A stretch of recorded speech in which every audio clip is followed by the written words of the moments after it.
Un héros de guerre sans abri jugé. Ce qui se passe lorsque le juge entend son nom stupéfie tout le monde.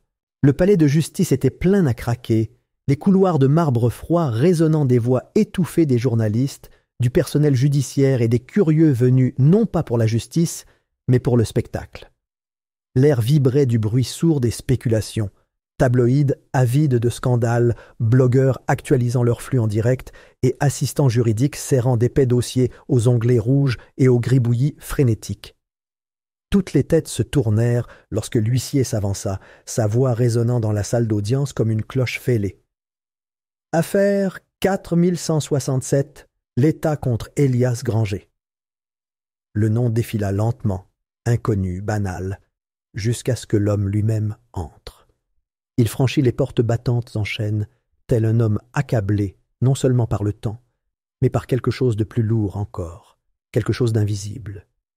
Elias Granger ne ressemblait en rien à l'agresseur violent décrit dans les gros titres.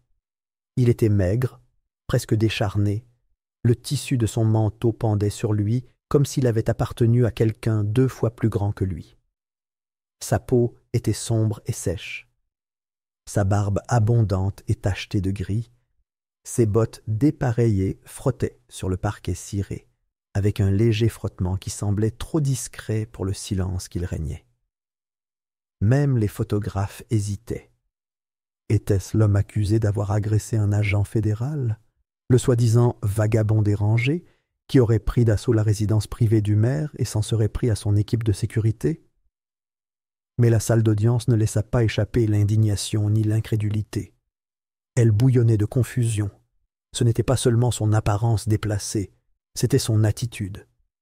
Il y avait chez Elias une immobilité qui mettait les gens mal à l'aise, comme s'il fixait non pas un homme, mais un monument dont personne ne se souvenait avoir construit. Il ne regarda pas autour de lui. Il ne broncha pas lorsque les regards se posèrent sur lui. Il marchait comme un homme qui avait traversé le feu et en était ressorti pour finalement découvrir le monde inchangé. Son avocat commis d'office, Theo Ricks, le suivait, serrant contre lui une serviette en cuir usée qui semblait contenir plus de taches de café que de dossiers. Theo avait été assigné à l'affaire 2 jours plus tôt, à peine le temps de lire le rapport officiel et encore moins de préparer sa défense. Il n'avait aucune idée précise de qui était Elias. Les documents ne fournissaient ni adresse antérieure, ni numéro de téléphone, ni aucun proche. Le système le classait comme un sans-abri. Pas de dossier médical, pas d'antécédents professionnels et, chose inquiétante, aucune trace numérique avant son arrestation. C'était comme si Elias Granger était apparu de nulle part. Theo avait essayé de creuser. Ce premier soir, il était assis avec Elias au centre de détention, essayant d'obtenir quelque chose, n'importe quoi, de l'homme qui le regardait à peine dans les yeux. Il demanda où Elias vivait, s'il avait de la famille, pourquoi il était près de la maison du maire. Elias se contenta de se pencher en arrière, ferma les yeux et murmura que cela n'avait aucune importance. « À quoi bon ?» murmura-t-il, la voix rauque, à force de ne plus m'en servir. Ils ont déjà décidé qui j'étais. Et peut-être avait-il raison, peut-être que toute cette machine, le cirque médiatique, les dossiers expurgés, l'absence mystérieuse d'images clés, avaient été préparés pour l'écraser avant même qu'il ne mette les pieds au tribunal. Le rapport décrivait une scène de chaos et d'agression. L'agent fédéral Peter Langley, membre chevronné de la sécurité du maire Charles Kenwick, affirmait avoir été surpris par Elias Starr un soir, près du périmètre fermé de la propriété du maire. Selon la version officielle, Elias rôdait près de la porte sud, marmonnant des propos incohérents et portant une bouteille en verre. Interpellé, il aurait frappé Langley à la tête, tenté de lui arracher son arme et aurait dû être maîtrisé par 2 agents supplémentaires.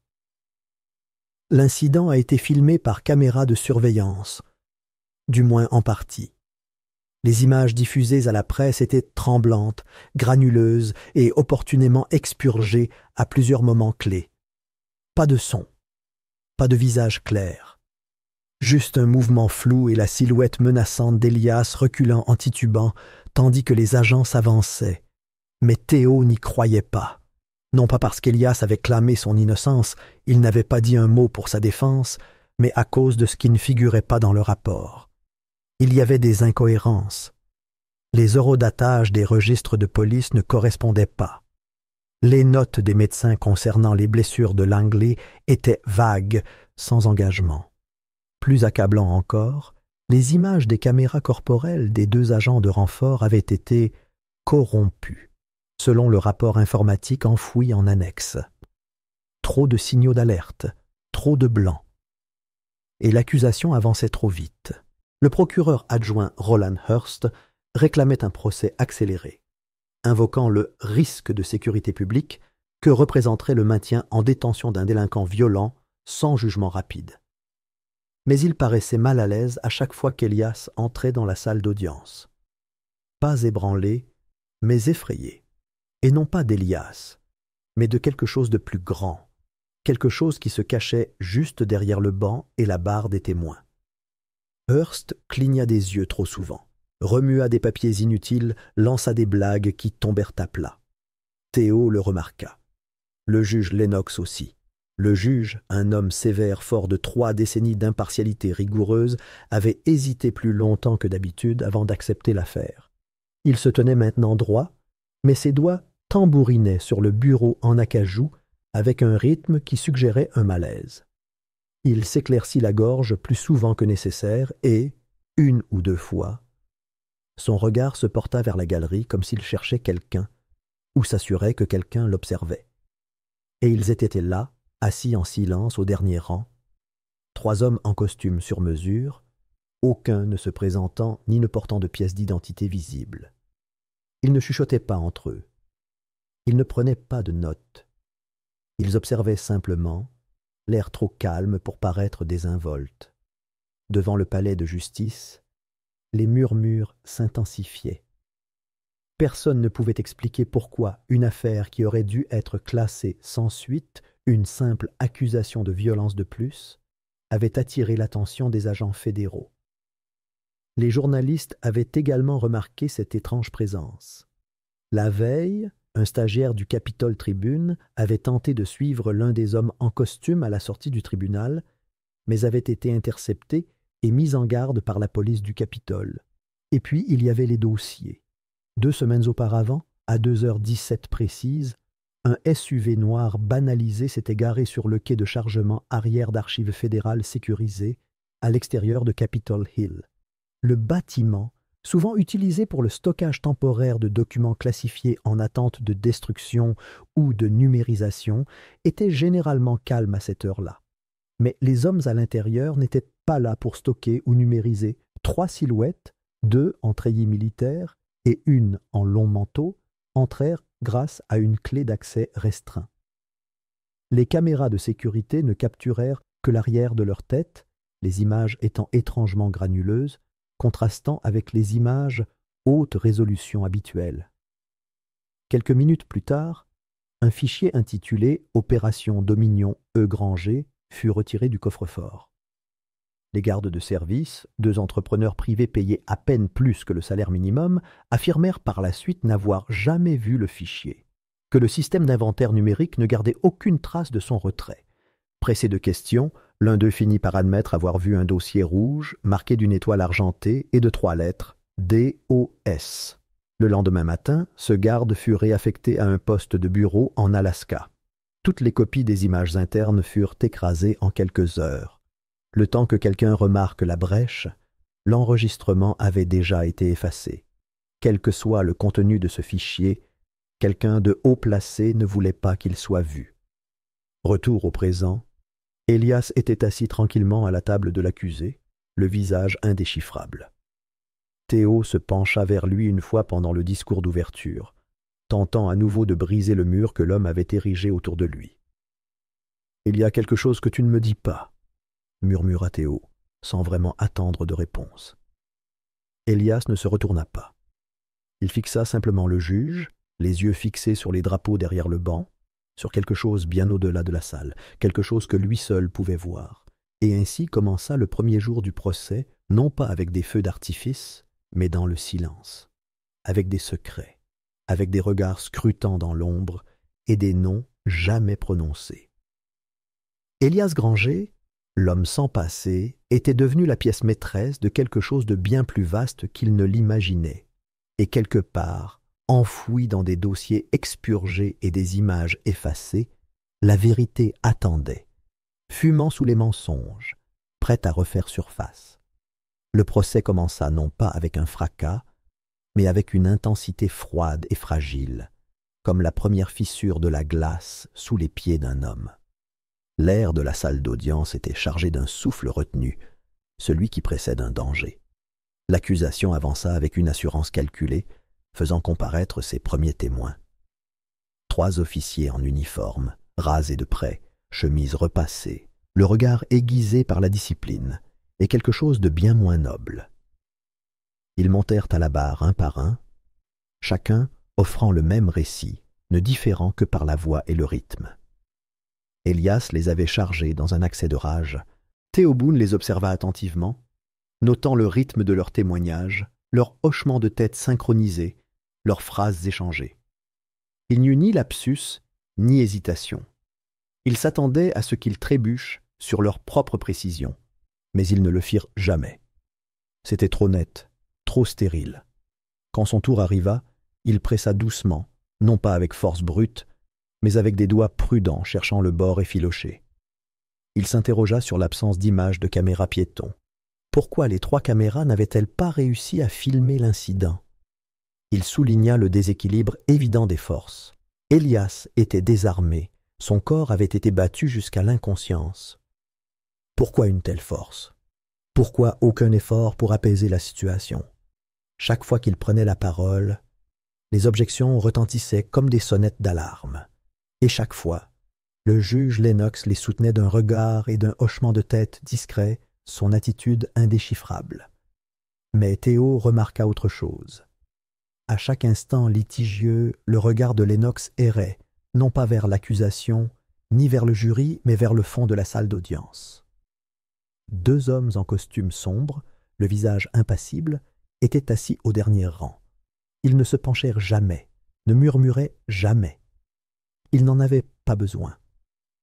Leur seule présence semblait ancrer la salle. Personne ne connaissait leur nom. Personne n'osait les demander. Elias, assis à côté de Théo, restait parfaitement immobile. Ses doigts serrés en triangle, près de sa bouche. Une posture qui ressemblait à une prière, mais qui évoquait plutôt la méditation, ou peut-être la préparation à quelque chose qui n'était ni légal ni paisible. Il ne réagissait pas aux témoignages, ne broncha pas devant les mensonges. Il observait simplement.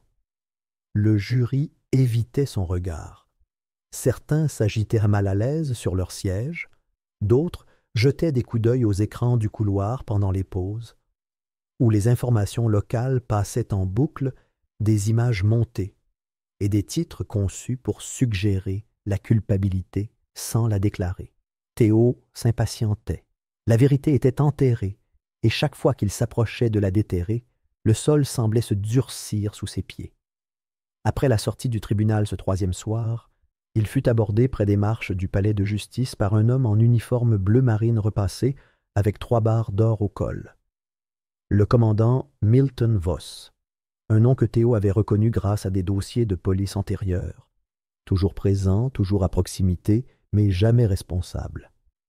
Voss parla d'un ton détaché et définitif, le genre de voix qu'on utilise pour délivrer des avis de décès ou des ordres scellés. Certains hommes sont faits pour disparaître. Conseiller, avertit-il. Ne faites pas l'erreur d'attirer un fantôme dans la lumière. Théo ne répondit pas. Il ne pouvait pas, parce que quelque chose dans le regard de l'homme lui disait que la menace n'était pas métaphorique. Pourtant, il ne pouvait pas s'arrêter. Pas maintenant. Il avait passé les 2 dernières nuits à éplucher les dossiers scellés de la cour martiale d'Elias pour ne trouver que des sections entières expurgées ou étiquetées, classifiées, secrets. Cela n'avait aucun sens. Elias n'avait aucun passé militaire connu, aucun dossier de conscription, aucun déploiement. Jusqu'à ce qu'une recherche nocturne dans les dossiers de l'hôpital des anciens combattants révèle quelque chose d'étrange. Un dossier incohérent sous le nom E.G. Ransom. Une photo était jointe, mal numérisée, les bords déformés. Mais l'homme était reconnaissable entre tous, plus jeune, plus mince, le regard légèrement plus brillant. En uniforme de cérémonie, la poitrine lourde, ornée de décorations qui ne correspondaient à aucun état civil conventionnel. Théo recoupa le nom avec les bases de données militaires. La plupart ne donnèrent aucun résultat. Mais une archive marginale sur les missions abandonnées s'afficha une fois. Echo Warden. Statut. Confidentiel. 2013. Présumé mort au combat. Le dossier était incomplet. Pas de localisation. Pas de détails sur l'opération.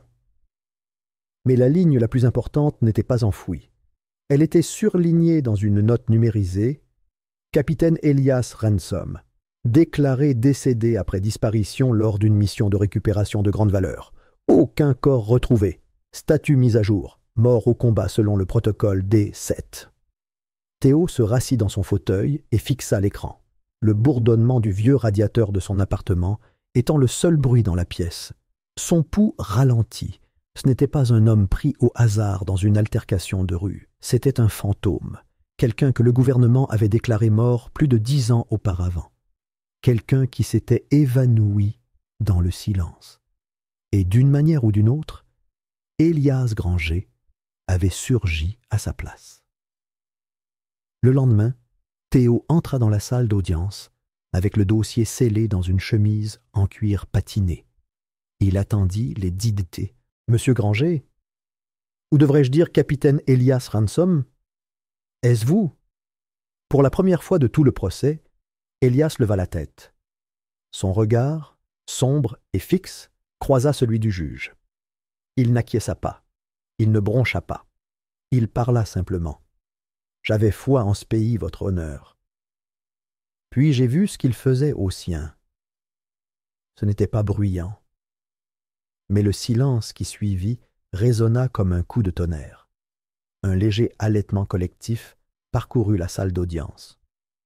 L'un des deux hommes en costume assis au fond se leva brusquement de son siège et se dirigea rapidement vers la porte latérale, parlant dans un micro dissimulé juste avant de disparaître dans le couloir. L'autre resta assis, observant Théo désormais au lieu d'Elias. La séance fut suspendue. Le juge sortit en silence. Elias ne dit rien de plus. Ce soir-là, alors que Théo rentrait à son appartement, les lampadaires clignotèrent comme s'ils avaient été chorégraphiés. Il entra, posa ses clés et remarqua que le bourdonnement dans les murs s'était tu. Coupure de courant. Le tableau électrique était en parfait état. Il essaya le disjoncteur à 2 reprises. Rien. La panne était localisée. Ses voisins avaient encore de l'électricité. Le lendemain matin, il s'approcha de sa voiture garée le long du trottoir. Il se glissa au volant, tourna la clé et s'engagea dans la descente en direction du palais de justice. Alors qu'il freinait à la première intersection, la pédale s'enfonça complètement. Aucune résistance. Aucun ralentissement. Son cœur s'emballa lorsqu'il tira sur le volant et percuta le trottoir, l'impact lui faisant claquer les dents, mais immobilisant la voiture. Le mécanicien annonça que les conduites de frein avaient été sectionnées. Des coupures nettes, délibérées. Théo n'avait pas besoin de confirmation. Le message avait déjà été transmis la veille. Il savait maintenant que le procès avait quitté la salle d'audience. Il revint au tribunal le lendemain avec un regard différent, moins avocat, plus soldat. Elias lui jeta un coup d'œil, puis détourna le regard. Le silence entre eux n'était plus de la méfiance, c'était une compréhension mutuelle. Aucun d'eux n'était en sécurité. Plus maintenant. Mais la seule issue était de traverser. Le passé avait été exhumé, et ses os étaient encore tranchants. La donne avait changé, et les ombres se rapprochaient. Le tribunal, autrefois une salle d'audience silencieuse, vibrait désormais d'une tension inquiétante, une tension que ni le marteau ni la robe du juge ne pouvaient contenir. Des yeux fédéraux, invisibles mais reconnaissables entre tous, s'attardaient dans chaque recoin. Des caméras avaient été installées discrètement, des agents circulaient dans les couloirs en se faisant passer pour des greffiers ou des huissiers, et une forte odeur d'appréhension flottait dans l'air. L'affaire avait dépassé les murs. Elle était devenue un symbole, un point d'éclair. Theo Wren l'avait ressenti dès son entrée au tribunal ce matin-là. Pas seulement de la pression, mais une présence. Le genre d'imminence qui ne s'annonçait pas, mais qui enveloppait. Il savait la limite qu'il avait franchie lorsque le sénateur Glenn Morrow s'était approché de lui dans le couloir ouest, flanqué de 2 hommes silencieux en manteau gris. La voix de Morrow, basse et posée, tranchait dans le bruit du couloir comme un scalpel. Theo jouait avec quelque chose de bien plus grand qu'il ne le comprenait, avertit le sénateur. Cet homme, Elias Ransom, n'était pas un vétéran incompris ni un citoyen accusé à tort. C'était un handicap, une menace pour la sécurité nationale. Theo ne répondit pas. Il ne pouvait pas. Son silence était le seul moyen de résistance qui lui restait ce matin-là. Mais le silence était aussi dangereux. Il permettait à la vérité d'étouffer. Plus tard, dans l'après-midi, Theo déposa une requête qui aurait dû être impossible, une assignation à comparaître officielle pour obtenir des dossiers de déploiement militaire, des rapports d'opérations secrètes et des dossiers personnels, longtemps verrouillés derrière des niveaux d'habilitation que peu de civils osaient approcher. Et pourtant, le juge Lennox la signa. Ses mains tremblaient légèrement, mais il la signa. Aucune explication. Juste un bref regard vers Theo, un instant lourd de contradiction. L'autorité et la honte se disputaient derrière des yeux fatigués. Certains pensaient que Lennox avait déjà vu la vérité, que peut-être, juste peut-être, une partie de lui attendait de faire le bon choix ou craignait de mourir sans l'avoir jamais fait. Les dossiers arrivèrent une semaine plus tard, dans 3 mallettes noires menottées au poignet de coursiers fédéraux. Le contenu de ces boîtes en acier modifia le cours du procès et révéla une conspiration longtemps entretenue par le silence. Des années auparavant, Elias Ransom avait fait partie d'une unité connue officieusement sous le nom d'Opération Glaive, une opération secrète de maintien de la paix davantage axée sur un homme dont il fut plus tard confirmé qu'il s'agissait d'un journaliste américain et d'un enquêteur sur les crimes de guerre, avait découvert des preuves de transfert d'armes illégaux entre des entrepreneurs militaires et des groupes insurgés. Il avait compilé des témoignages, des photos, des enregistrements, autant d'éléments susceptibles de ruiner des carrières et de briser des alliances. Elias, ignorant d'abord la nationalité de l'homme, avait hésité. Quelque chose dans la mission n'avait pas fonctionné. La cible était désarmée, et implorante, et réelle. Quand Elias refusa d'exécuter l'ordre de tuer, son commandant le qualifia d'insubordonné. En quelques heures, toute son unité fut anéantie par une frappe aérienne déguisée en représailles. Il fut le seul survivant, car il n'était pas sur la grille GPS. Les enregistrements ne comportaient aucun ordre d'extraction, aucune tentative de sauvetage. Juste un texte froid, sujet compromis, mission échouée, rançon présumée tuée. Mais il ne mourut pas. Il sortit de ce village calciné, brisé physiquement et moralement. Il était rentré aux États-Unis après des mois dans l'ombre pour finalement se retrouver renvoyé sans honneur, sans procès ni audience. Comptes bancaires envolés, dossiers médicaux effacés, son nom effacé de toutes les bases de données où il avait servi. Plus de famille, plus d'avocats, plus de vérité. Seul le poids de ses inactions et le silence qui le punissait. Le monde commençait à l'écouter. Lorsque la nouvelle des documents classifiés éclata, une foule commença à se rassembler devant le palais de justice. Au début, elle était petite. Quelques vétérans en bottes usées, des militants avec des pancartes en carton.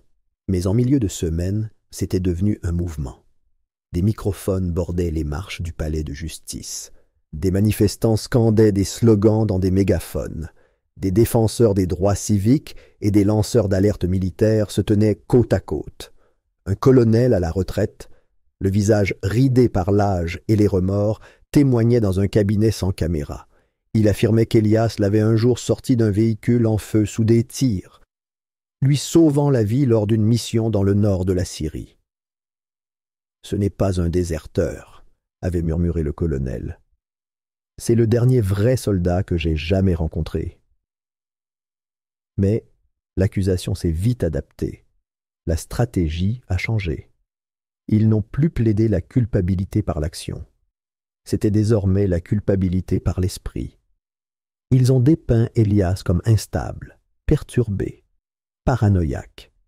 Résultat d'une exposition prolongée au stress du combat, à l'isolement et à la culpabilité du survivant. Ils ont fait appel à des experts, des psychologues qui ont parlé d'un ton doux et clinique, expliquant comment le syndrome de stress post-traumatique pouvait se manifester par de l'agressivité, des hallucinations, des délires. Comment un homme qui avait autrefois côtoyé la mort pouvait devenir une menace même pour ceux qu'il était censé protéger. Ils ont transformé son traumatisme en arme. Le jury, déjà aux prises avec le poids des témoignages classifiés et les implications nationales, se trouvait désormais confronté à une nouvelle forme d'incertitude. Elias était-il dangereux? Non pas à cause de ses actes, mais à cause de ce que la guerre avait fait de lui. Même Théo, expérimenté et passionné, a dû réprimer sa propre frustration lorsque l'accusation a montré des images d'Elias arpentant le couloir d'un motel quelques jours avant son arrestation, marmonnant, les poings serrés, le regard scrutant les portes. Ils l'ont surveillé pendant des mois. Observer. Attendre. Mais il y avait plus. 2 semaines avant l'arrestation, Elias filait quelqu'un. Un homme qu'il avait reconnu devant une propriété privée en périphérie de la ville. Grand, large d'épaules, vêtu d'un costume civil trop propre pour le quartier. Elias ne l'avait pas vu depuis 10 ans, mais sa voix, creuse et aboyante, était reconnaissable. Le commandant Vos, l'homme qui avait donné l'ordre ce jour-là, celui qui avait annoncé par radio la frappe aérienne après le refus d'Elias d'obtempérer, l'homme qui avait signé sa disparition d'un stylo et d'un mensonge. Elias s'était approché, prudent mais certain. Vos avait fait semblant de ne pas le connaître. Mais Elias insista. Des mots furent échangés, des accusations. Puis, un mouvement. Elias tendit la main vers sa ceinture, Vos recula. Une bagarre. Un cri venant de l'autre côté de la rue. Cela se termina rapidement. Aucune arme dégainée, aucun blessé. Juste un instant de confrontation et une caméra observant la scène depuis un lampadaire. Lorsqu'Elias fut arrêté le lendemain, le rapport le décrivait comme une agression non provoquée. Le nom du maire apparaissait comme témoin. Vos, un vétéran décoré devenu conseiller militaire, affirma qu'Elias l'avait abordé de manière agressive, fulminant contre la trahison et la justice. Son ton, remarqua Vos, était « milite ». À présent, dans la salle d'audience, Elias était assis en silence. Sa posture était rigide, les mains jointes fermement devant lui. Son regard ne s'égarait plus comme avant. Il restait fixe, mesuré. Il ne plaidait plus. Il endurait. La salle d'audience était devenue autre chose. Une arène non plus pour la justice, mais pour la survie. Chaque déclaration, chaque regard, chaque pose contenait 1000 tensions inexprimées. Le marteau du juge peinait à contenir les tremblements qui se cachèrent sous lui. Les jurés tressaillaient devant les pièces à conviction.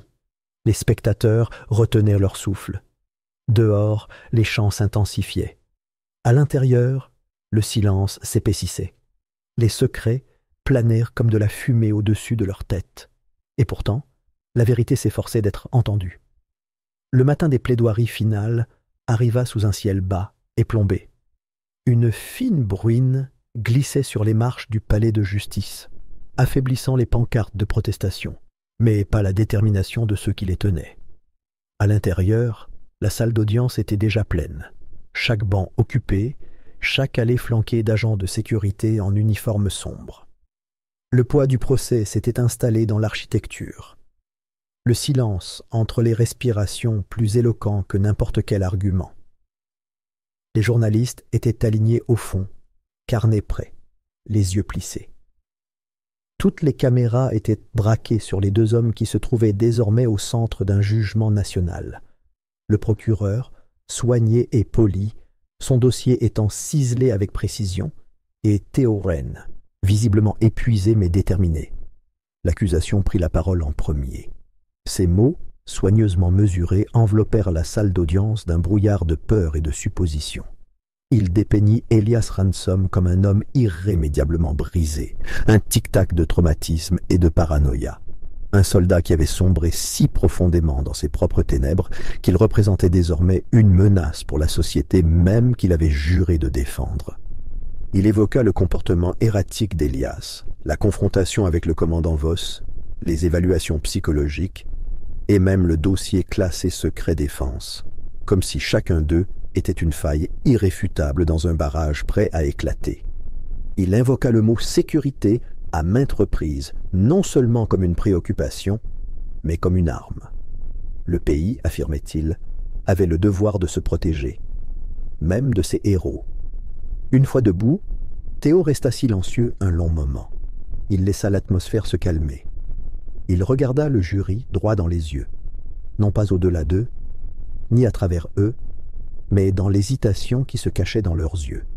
Puis, sans artifice, sans théâtralité, il commença. Il ne réfuta pas tous les arguments de l'accusation. Il n'en avait pas besoin. Ce qu'il offrait était bien plus difficile à contester. La vérité née du prix. Il leur raconta qui était Elias Ransom avant la guerre, ce qu'il avait fait pendant celle-ci, et comment il avait été mis à l'écart après avoir refusé de commettre un acte qui violait tous les instincts moraux qu'un soldat était censé respecter. Il n'eut pas besoin d'élever la voix. Sa force résidait dans la clarté, dans sa capacité à laisser les faits nus, dénudés de toute spéculation ou manipulation. Il leur rappela que les mêmes institutions qui qualifiaient aujourd'hui Elias d'instable étaient celles-là même qui avaient tenté de l'effacer. Que son comportement prétendument erratique n'était pas un symptôme de folie, mais un souvenir non guéri et non reconnu. Il demanda au jury de se demander non pas si Elias était parfait, mais s'il avait été trahi par le pays même pour lequel il avait versé son sang. Puis il recula, quittant la salle non pas en silence, mais pensif. Le jury se retira pour délibérer. Les minutes devinrent des heures. Dehors, la pluie s'intensifia, tambourinant contre les fenêtres et les parapluies. À l'intérieur, la tension montait comme une marée montante. Après la 2e heure, la nouvelle se répandit. Le bâtiment avait été bouclé. Une alerte à la bombe avait été téléphonée au bureau fédéral, adjacent au palais de justice. Personne n'entrait ni ne sortait. La sécurité fut doublée. Les journalistes furent éloignés des couloirs. Le hall fut évacué. Quelque part dans le chaos, un journaliste d'investigation réputé fut interpellé et détenu par des agents en civil, prétendument pour violation du protocole de sécurité. Les rumeurs se répandirent comme de la fumée. Puis vint la disparition de plusieurs dossiers du greffe. Non pas des dossiers, mais des documents liés à Voss. Évaluation du personnel, journaux de déploiement, communication cryptée. L'employé, pâle et secoué, affirmait les avoir vus pour la dernière fois des heures auparavant. Elle se souvenait les avoir rangés dans un dossier, posé sur son bureau. Mais à son retour du déjeuner, le dossier avait disparu. Les caméras de surveillance ont mal fonctionné juste avant et après les... À la 8e heure, la foule à l'extérieur avait grossi. Les barricades craquaient sous le poids des corps qui se pressaient. Les chants montaient et descendaient comme des vagues. À l'intérieur, Théo arpentait tranquillement la pièce près de la fenêtre, silencieux, regardant simplement le ciel prendre une couleur d'acier. Elias restait assis à la table de la défense, immobile. Ses mains étaient jointes devant lui, le regard fixé sur le box des jurés vide, comme s'il imaginait les fantômes de son passé assis là, attendant le jugement. Puis les portes s'ouvrirent. 12 jurés entrèrent, le visage impassible. La salle d'audience se figea. Chaque respiration était insufflée. Le juge Lennox leva les yeux de son banc et fit un signe de tête au président. L'homme se leva, un papier à la main, la voix légèrement tremblante tandis qu'il lisait le verdict. « Nous, le jury, déclarons l'accusé, le capitaine Elias Ransom. » Il marqua une pause, le souffle coupé entre espoir et histoire, non coupable de tous les chefs d'accusation. C'était comme si la salle entière exhalait d'un seul coup. Puis, un silence stupéfait, et puis des applaudissements. d'abord discrets, puis frémissants, puis plus forts. Certains se levèrent, d'autres pleurèrent. Quelques-uns hochèrent simplement la tête, les yeux fermés, comme en communion silencieuse avec une justice longtemps différée. Élias ne bougea pas immédiatement. Il resta immobile un moment encore à analyser la situation. Puis il se leva, lentement, posément, la silhouette haute mais sans triomphe. Son regard parcourut la salle, passant devant les journalistes, devant la galerie, devant les flashs des appareils photos et les bouches ouvertes, jusqu'à ce qu'il trouve Voss. Le commandant resta assis au premier rang, impassible, la mâchoire serrée, les poings serrés sur les genoux. Il n'y eut aucune réaction, aucune indignation, juste une fureur sourde qui tremblait sous la surface comme des failles sous la terre. Le juge Lennox appela la salle au garde à vous. Sa voix, rauque mais résolue, brisa les applaudissements. Au vu des preuves occultées et falsifiées, annonça-t-il, le tribunal recommanderait une enquête immédiate et approfondie sur la conduite du commandant Voss, de la mairie et du ministère de la Justice. Il ne demanda rien. Il ne suggéra rien. Il déclara. Pendant un long moment, personne ne bougea. Puis, finalement, l'huissier frappa du marteau pour faire sortir la galerie. Le procès était terminé. Dehors, la pluie avait cessé. Le ciel ne s'était pas encore dégagé, mais quelque chose dans l'air avait changé. La foule s'écarta lorsqu'Élias apparut. Des vétérans formèrent une file silencieuse pour l'accueillir, des hommes âgés, des plus jeunes, chacun marqué par la guerre à sa manière. Certains le saluèrent, d'autres le prirent dans leurs bras. La plupart se contentèrent de lui poser la main sur l'épaule, en signe de solidarité, s'exprimant non pas avec des mots, mais avec présence. Élias répondit à leurs gestes par de brefs hochements de tête. Il ne dit pas grand-chose. Son visage portait le poids d'un homme qui s'était battu pour plus que sa vie. Un homme qui avait enfoui trop de vérité pour célébrer leur résurrection avec fracas. Théo se tenait en haut des marches, à l'écart de la foule, observant, pas seulement Élias, mais tout.